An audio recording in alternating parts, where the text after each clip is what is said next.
완전케 함이로라. 사실은요, 개역 한글 성경에서 완전케 함이로고, 오늘 우리가 개정에는 내용이 그 말씀인데, 폐하로운 줄로 생각하지 말라. 폐하로운 것이 아니요 완전케 하려 함이라. 똑같은 말씀인데, 자, 오늘 본문에는 대단히 중요합니다. 항상 그렇죠? 뭐가 대단히 중요하냐? 뭐가 완전케 하러 왔냐? 예수님이 온 이유가 뭐냐? 이걸 설명하는데, 오늘 본문에서 공생의 첫 번째 시간에 첫 번째 메시지가 뭐죠? 심령이 가난한 자, 긍휼이 여긴 자, 온유한 자, 마음이 청결한 자, 의에 줄이고 목마른 자, 의로의 핍박을 받은 자. 요 말이 예수님의 공생의 첫 마디였어요. 그러니까 이 말씀을 유대 공동체가 지금 못 알아듣는 거예요. 요 마태복음 5장 17절 전이 마태복음 1장에서 여러분 12절까지가 팔복음이야. 이 팔복음이 첫 번째 메시지예요. 메시지인데 이제 충분히 이해하실 거야. 뭐를 완전케 하러 왔느냐. 이제 이 오늘 본문을 한번 생각해 보겠습니다. 본문은 성경의 핵심적인 중요한 내용으로 성경을 어떻게 이해할 것인가를 지금 우리에게 주님이 말씀하는 거예요. 뭔가 지금 현재 유대 공동체가 믿고 있는 것이 잘못됐다는 것을 예수님이 말씀하시는 겁니다. 그런 의미에서 예수님이 공생의 시작에서 가장 먼저 선포한 말씀은 성경적인 핵심, 조금 전에 제가 말씀드린 팔복음. 이것을 기록하면 너희로 예수께서 하나님의 아들 그리스도심을 믿게 하려 하며 또 너희로 믿고 그 이름을 힘입어 생명을 얻게 하려 합니다. 이미 제가 지지난주 두 번째 주까지 계속 이 말씀을 했어요. 요한복음 20장 30절로 31절의 말씀을 이것을 기록하면 수많은 기사와 표적도 있지만 이 요한복음에는 7 표적만 기록해놨어요. 이것을 충분하다는 거죠. 이것을 기록하면 어떻게? 그 이름을 힘입어 생명을 얻게 하려 합니다. 이게 어디 발음이 나는 것 같은데? 자, 마태, 마가, 누가복음을 거쳐 온전한 믿음에 이르게 하는 것인데 아직도 이걸 잘 모르는 분이 있으실지 모르겠어요. 뭐냐? 마태복음을 넘어야 마가복음으로 갈 수 있고, 이걸 여러분 몇 번 말씀드렸지? 마가복음을 넘어야 요한복음으로 갈 수 있다. 그러니까 마태복음은 예수를 아는 사람들이에요. 믿음을 가지고 있는 사람이고 성경을 가지고 있는 사람들이에요. 있는데 마태복음은 계속 서기관과 바리새인을 이야기하다가 마가복음에 가서는 마가복음은 16장까지 있고 마태복음은 28장까지 있는데 마태복음에는 왜 설명이 필요해? 설명. 예수님이 유대 공동체에 너희가 지금 믿고 있는 하나님은 잘못됐다는 거고, 그래서 마가복음은 어떻게 해? 마가복음은 하나님 모르는 사람들한테 이야기하는 거야. 이방인한테 구체적인 설명이 필요 없어요. 예수를 믿어라, 하나님 말씀을 믿어라 하면 그걸로 끝나는 거야. 항상 단순하게 써놨어요. 그래서 마태복음에 우리가 지금 마태복음으로 넘어가야지 마가복음으로 갈 수 있어요. 그래서 단적인 얘기로 마태복음에 구원받는 심령은 누구다? 사마리아 심령이다. 사마리아가 어디야? 이방인이다. 그러니까 잘 보세요.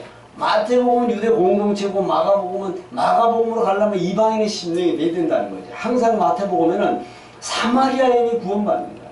강도 맞는 사마리아인, 수가성 여인 사마리아, 수가성 여인 또 하잖아요. 계속 그쪽에 예수님은 가는 거야. 너희가 상종하지 않는 수가라는 동네의 여인, 그 다음에 사마리아 강도 맞는 사람, 이런 사람들한테 찾아가는 거야. 근데 유대인은 상종을 하지 않는데 그 자체를 바꾸는 거예요. 근데 이제 마가복음의 심령이 되면은 어떻게 누가복음으로 사실 넘어가는 거예요. 누가복음은 저기 빠졌지만 내가 예수님과 어떤 상관관계가 있지? 어떤 상관? 그래서 누가복음에 그라사인 지방에 귀신 들린 무덤가에 있는 자가 하나님 아들 예수여 당신의 때가 아닌데 벌써 왔습니까? 물어요. 나하고 상관이 아직 때가 아닌데 왜 상관하러 왔느냐 묻습니다. 그러게 우리는 베드로에게 예수님이 내가 네 머리를 발을 씻겨주지 않으면 너와 내가 어떻게 한다고 했죠? 베드로에게 발을 씻겨주러 갔잖아 예수님이. 근데 내 발을 절대 씻길 수 없나이다 하니까 내가 네 발을 씻기지 못하면 아니하면 너는 나와 상관이 없느니라. 할렐루야. 상관을 예수님이 여기서 말하는 거야. 그때 베드로가 어떻게 해요? 머리까지 또 대가면서 머리도 씻겨주옵소서. 그러니까 상관관계야. 누가 보면 상관관계예요. 근데 이미 목욕한 자는 발만 씻으면 되는 거예요.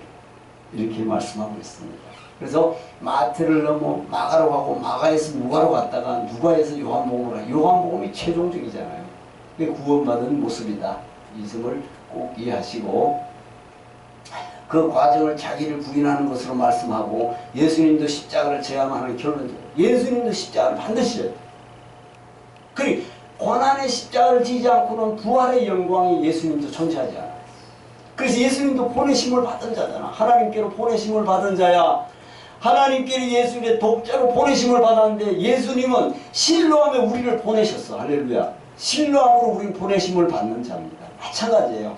보내심을 받았다는 건 뭐야? 우리는 신뢰하며 지난주에 있지만 사도된 사명을 보내시는 거야. 사도로서.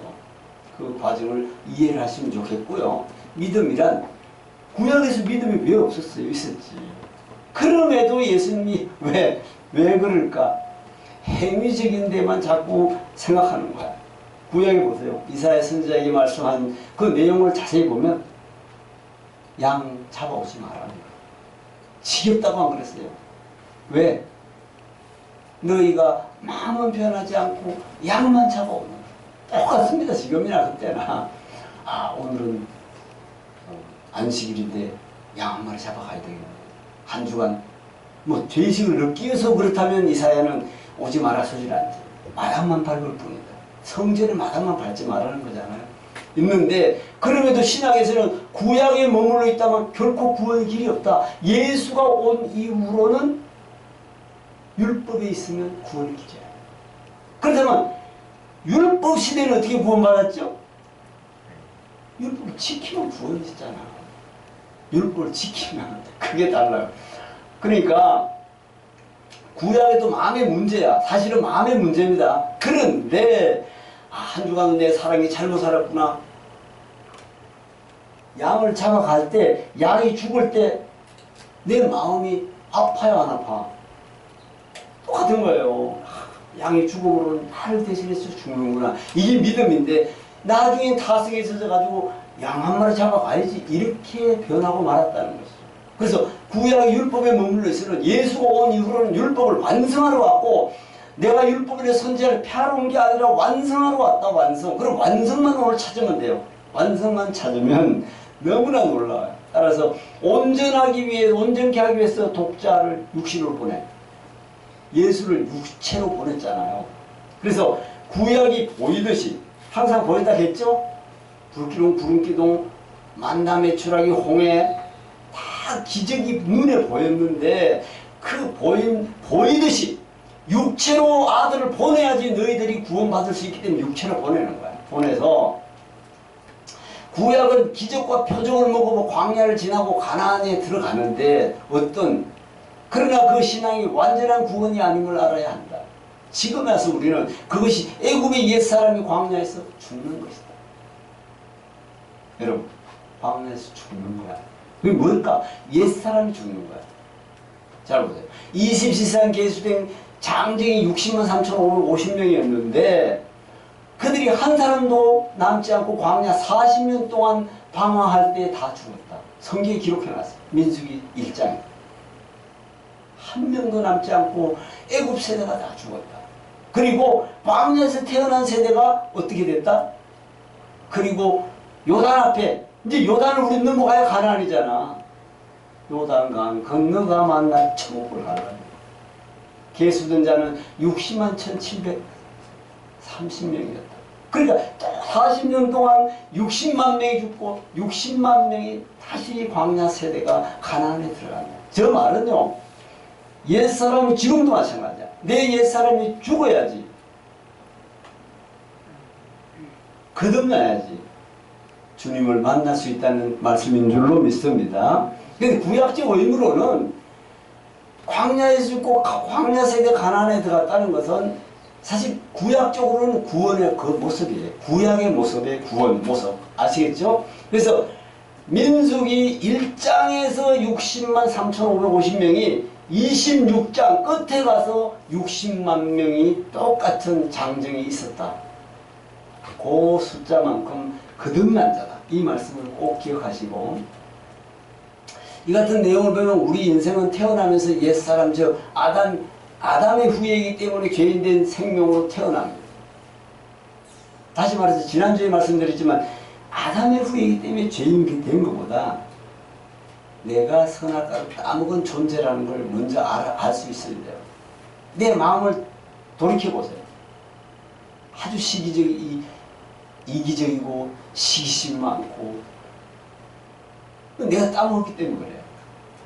그래서 유전인자로 인해서 그렇다고 보면 더 좋고요. 근데 예수님은 살았으나 죽은 자라고 말씀해요. 마태복음 8장 18절 22절에 죽은 자는 죽은 자들로 장사하게 하고 너는 날 따르라. 실제 생명이 끊어진 자가 이거 아버지가 죽었는데 그들은 죽은 자들로 장례하고 너는 천국이 보이느냐? 네가 제사의 길을 가려면 지금 따라와. 따라오라 하잖아요. 그게 뭐냐? 그 부려막심하게 아버지를 장례식을 안 하고 따라오는 그 말보다는 네 심령에 천국이 보이냐? 주님이 말씀하고 있는 이 말씀이 네 심령에 들어오느냐? 이 말씀을 묻는 거예요. 그래서 구약은 믿음의 분량, 구약의 믿음의 표현을 어떻게 했어요? 축복의 표현을 항상 물질로 나타낸 거야. 구약을 잘 성경을 보세요. 대표적으로 욥이나 아브라함, 이삭이, 야곱도 마찬가지야. 그 끝에 보면은 거부가 되는 모습으로 나옵니다. 거부가 돼요. 여러분, 장수와 거부가 부자가 되는 게 구약의 축복의 표현이 아주 정확합니다. 그래서 이걸 가지고 지금도 예수 믿으면 복 받습니다. 무슨 복을 받아? 그 복의 개념을 여러분 구약으로 알고 있는 분이 너무나 많다. 근데 지금 복은 뭐죠? 네 심령이 평안하느냐? 할렐루야. 그걸 묻잖아요. 네가 예수와 함께 하느냐? 그러면 어떤 문제 앞에서도 평안이야. 풍랑이 이래도 예수가 배에 타니까 잠잠하더라. 그걸 말씀하잖아요. 영원의 평안 속에 평안하면 내 물질에도 하나님 간섭하시지. 먼저 그의 나라와 의를 구하면 이 모든 것, 너에게 필요한 것 채워주시리라. 할렐루야. 진리잖아요. 근데 구약은 거부로 나타납니다. 막 양떼가 수십만 마리, 두떼, 세떼 되고, 이게 야곱도 마찬가지였잖아요. 그 물질로 표현하고 장수로 표현해요. 두 가지, 거의 두 가지로 표현합니다. 구약은. 근데 신약은 전혀 다릅니다.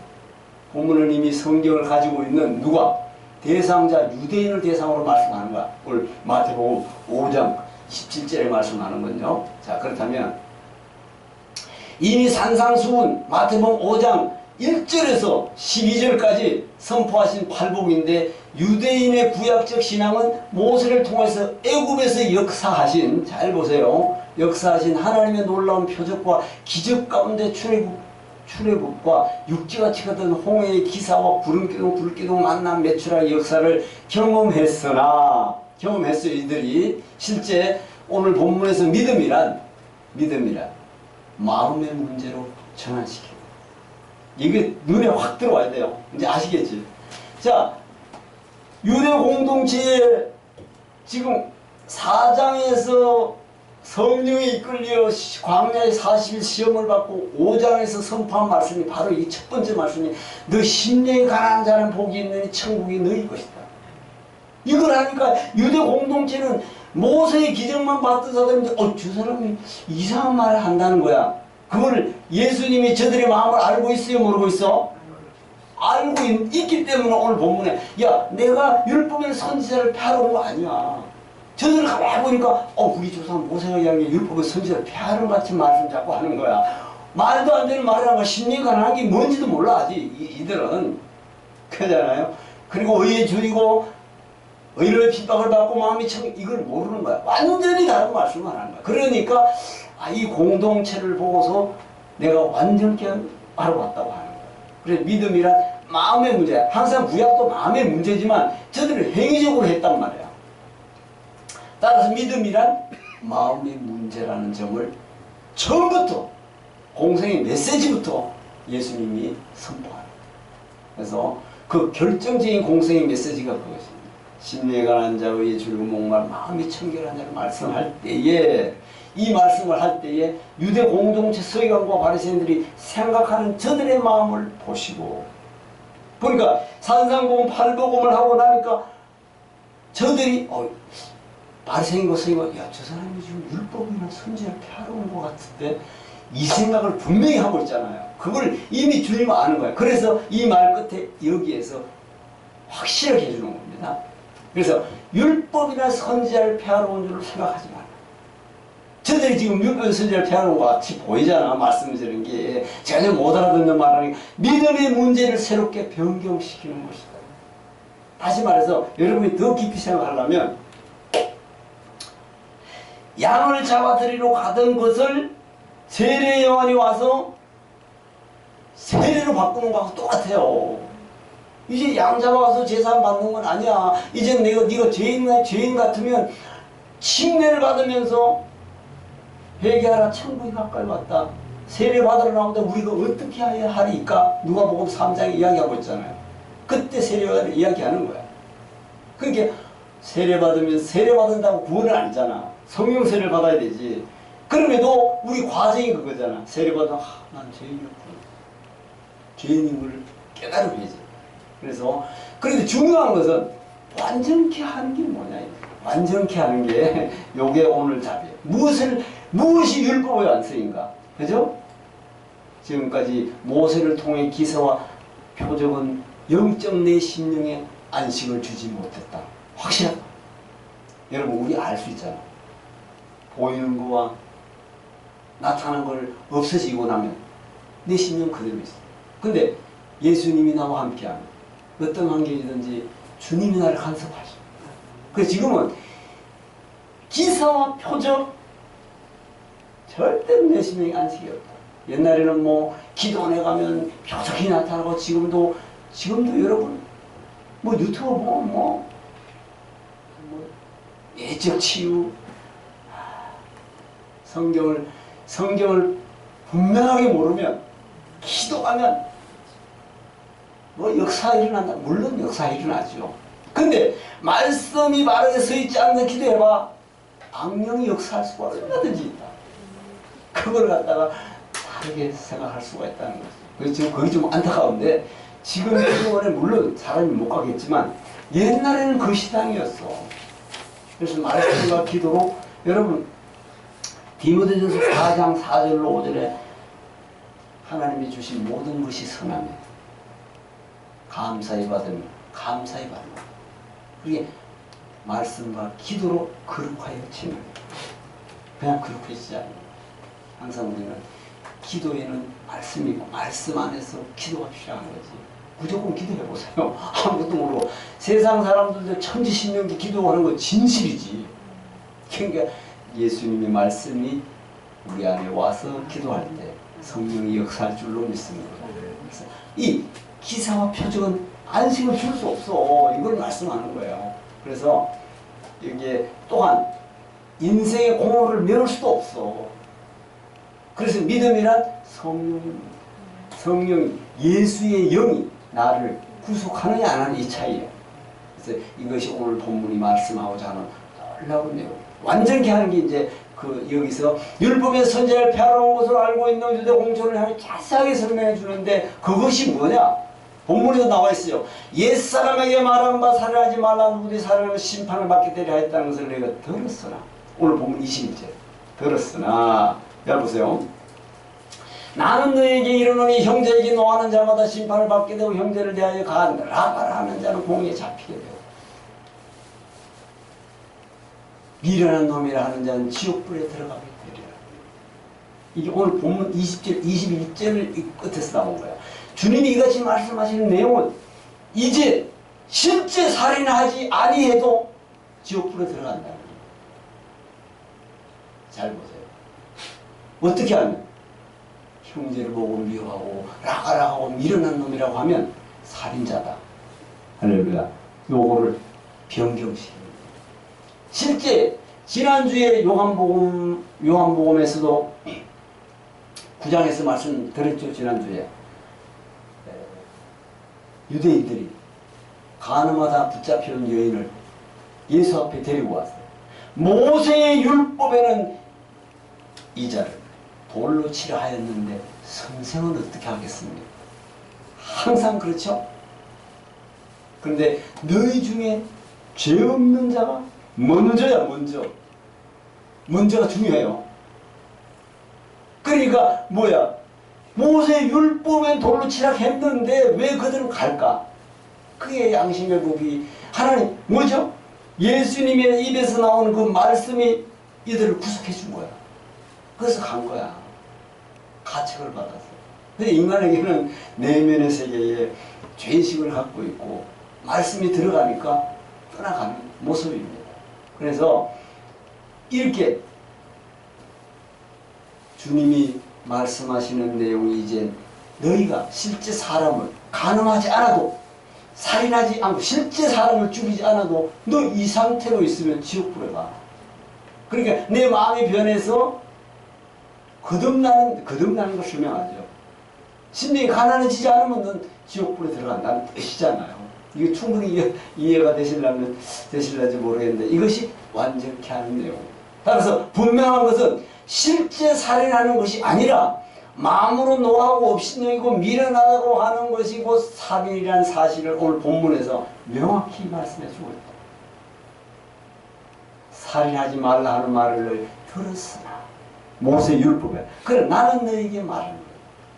마음으로 노하고 업신여기고 라가락하고 업신여기고 이렇게 하면 너는 살인자다. 이걸 말하는 거야. 정리하면 내가 너희에게 이르노니 너희 의가 자 이거 합독합니다. 시작. 내가 너희에게 이르노니 너희 의가 서기관과 바리새인보다 더 낫지 못하면 결단코 천국에 들어가지 못하다. 여러분 이게 완전케 합니다. 자 너희 의가 우리 의가 서기관과 바리새인보다 더 나으려면 어떻게 해야 되죠? 아주 놀라운 말씀입니다. 너희 의가 서기관과 바리새인보다 더 낫지 못하면 그 옆에 뭐라고 써놨어요? 못하면 다음에 그럼 길이 있다 없다? 없다. 이게 결단코 길이 없어. 그러면 바리새인보다 서기관과 바리새인보다 나으려면 어떻게 해야 될까? 이런 걸 우리 놓쳐요. 잘 보세요. 우리는 이미 강의 때 들으신 분은 이해가 가지만 바리새인보다 서기관보다 나으려면 어떻게 해야 돼? 참 놀랍습니다. 그에 대해 걸 찾는 것이 오늘 본문의 결론입니다. 그렇다면 어떻게 그들의 믿음보다 더 나을 수 있다는 것인가? 이걸 명확히 말씀하고 있습니다. 이것이 완전케 하는 것이다. 완전케 하러 온 거야. 서기관과 바리새인들의 믿음은 무슨 믿음이다? 행위적이다. 놀라워요. 나는 행위적으로는 바리새인과 서기관만큼 못합니다. 그들은 완벽한 사람이에요. 생명 걸고 행위적으로는 그래. 마음은 변하지 않아도. 그러나 마음은 변하지 않아도 그들은 완전한 같이 보여야 안 보여요?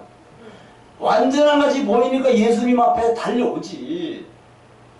그리고 그들이 지난주에 말씀드린 가늠하는 자도 아니야. 확실히 하는 거야. 자기네들은 행위적으로 분명하게 사는 사람인데 완전한 같이 보이지만 뭐가 문제라는 거예요? 예수님이. 여러분 이제는 보이지 않는 마음의 문제로 먼저 주님의 말씀이 떨어질 받을 때 잘 보세요. 나는 죄인인 것을 스스로 고백하는 자이다. 자, 예수님이 하시는 말씀이 내 마음에 떨어질 때, 아, 난 죄인이네. 이게 바리새인과 서기관보다 더 나은 믿음입니다. 이것을 분명하게 말씀합니다. 자, 서기관과 바리새인들은 행위적으로는 우리가 따라갈 수 없지만, 주님, 나는 부족하지만 나는 죄인입니다. 이게 더 나은 믿음입니다. 할렐루야. 요걸 분명하게 말씀하고 있어요. 결론적으로 합독합니다. 그것이 서기관과 바리새인들보다 더 낫게 될 수 있는 믿음인 것이다. 무엇이? 나는 부족하지만, 그들은 행위적으로는 내가 따라갈 수 없지만, 부족하지만 주의 말씀을 받을 때 보니 내 마음은 죄인이었습니다. 할렐루야. 이것이 정답인 줄로 믿습니다. 아멘. 기도합니다.